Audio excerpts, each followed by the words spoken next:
Hello everyone, welcome to my channel. Today we are diving into a crucial concept called cardinality. Cardinality in Power BI helps us to understand the relationship between different tables in our data model. So first let us define what is meant by cardinality. In database terms, it refers to uniqueness of data values in a column, and in Power BI it primarily deals with how tables are related to each other. Mainly, we have four types of cardinalities: one to many to one, and many to many. First, we will discuss one to one relationship. A one to one relationship means that each row in one table get matches exactly once in the other table. And if we consider the example of this orders and product, values from products column of the orders table get matches only once with the values of product column of the products table.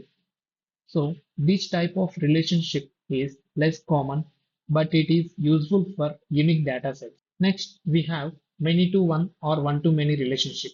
A one to or many to one relationship is more common, and the values from one table get matches with many values in the other tables.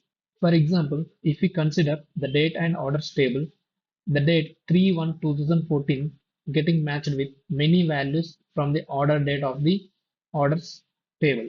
So next we have many to many cardinality. Many to many relationship occurs when multiple rows from first table get matches with multiple rows in the second table.